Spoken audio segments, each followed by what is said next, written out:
Salut à tous, je suis Black Sensei et bienvenue dans cette vidéo consacrée à Demon Slayer Kimetsu no Yaiba. Attention, il va y avoir beaucoup de spoils, donc pour ceux qui ne regardent que l'anime, quittez la vidéo. Comme vous le savez, il existe dans cet univers 12 démons très puissants qui seront appelés les lunes démoniaques, les plus puissants de leur espèce après le roi des démons, Muzan. Dans ces 12 lunes, il y a deux rangs de lunes. Le rang le plus faible est celui des lunes inférieures, et le rang le plus fort est celui des lunes supérieures. Au sommet de la hiérarchie, c'est Muzan. Chacun de ces deux rangs possède 6 lunes chacun. On peut reconnaître une lune démoniaque inférieure s'il y a un numéro inscrit sur un seul œil. Pour les lunes supérieures, il y a un numéro sur chacun de leurs yeux. Ce numéro indique leur position dans leur rang. Le plus petit numéro est celui de la lune la plus forte. Mais dans cette vidéo, nous allons surtout nous intéresser à la troisième lune supérieure, Akaza. Je vais vous expliquer pourquoi, à mon avis, il est plus fort que la deuxième lune supérieure, Doma. Pour commencer, nous allons parler de leurs pouvoirs sanguinaires, qui sont plutôt stylés et puissants. On commence par Doma, qui possède des pouvoirs sanguinaires de glace. Grâce à ses pouvoirs, il peut créer des clones de glace, des statues géantes de glace, faire de la fumée glaciale qui peut geler les poumons de ses adversaires, un pouvoir assez compliqué à contrer et à esquiver. Il utilise aussi des éventails acérés en guise d'armes. On poursuit avec les pouvoirs sanguinaires d'Akaza qui sont plus dangereux mais plus faciles à esquiver que ceux de Doma. Akaza utilise dans ses combats une sorte de boussole qui lui permet de sentir l'esprit combatif de ses adversaires, afin d'esquiver les attaques plus facilement. Il peut faire des frappes monstrueusement destructrices. Ses pouvoirs sont basés sur le combat au corps à corps. Je vais maintenant vous citer les adversaires qui sont combattus et les comparer. Thomas a tout d'abord combattu Shinobu, le pilier de l'insecte qu'il a battu assez facilement, finalement l'a dévoré. Les poisons de Shinobu n'ont eu aucun effet sur lui. Sa mort était inéluctable à ce moment-là. Sa combativité ne pouvait suffire.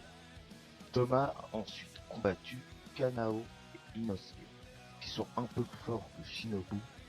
Ils sont toutefois dominés. Mais Thomas a baissé sa garde car il ne s'était pas douté que Shinobu avait une grande quantité de poison dans le corps, ce qui va l'affaiblir et va finalement se faire tuer par Kanao et Inosuke. Sans tout le poison qu'il y avait dans le corps de Shinobu, Thomas aurait pu tuer Kanao et Inosuke. Quant à Akaza, il a combattu Giyu, le pilier de l'eau, qui va utiliser la mare contre lui, mais ce ne sera pas efficace, et a combattu aussi Tanjiro qui a atteint le niveau d'un pilier, car c'est dit par Giyu. Tanjiro va utiliser le pouvoir de sa marque pour être dans le monde transparent, ce qui va lui permettre de décapiter Akaza. Mais le combat continue car il résiste pour conquérir la décapitation et y arrive, mais après s'être souvenu de ses souvenirs quand il était humain, il se suicida car il admet sa défaite face à Tanjiro. Du coup, lequel des deux, entre Thomas et Akaza, a combattu les plus puissants adversaires? Eh bien c'est Akaza, sans aucun doute, car pour commencer, Kiryu est plus fort que Shinobu.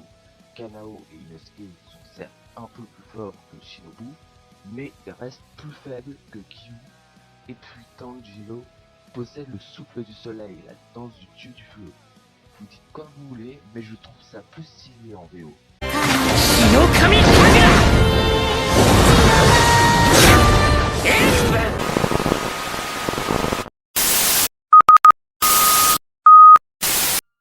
Shinokami Kagura est un souffle extrêmement puissant. Grâce à ce souffle, Yorishi, l'ancêtre de Tanjiro, a littéralement victimisé Muzan en 1v1. Alors que Muzan, n'oublions pas, c'est le roi des démons. Victimiser un être aussi puissant que lui n'est pas à la portée de tout le monde. Shinokami Kagura est un souffle extrêmement puissant qui peut mettre des dégâts monstrueux. Bref, Tanjiro a littéralement dépassé les piliers. Attention, je ne dis pas les 9 piliers réunis, sinon il se ferait dégommer. J'en reparlerai dans une autre vidéo. Enfin bref, voilà, je vous ai prouvé que Akaza est plus fort que Thomas et qu'il devrait être le deuxième ligne supérieure. Dites-moi en commentaire si vous êtes d'accord ou pas d'accord. Abonnez-vous et je vous dis à bientôt.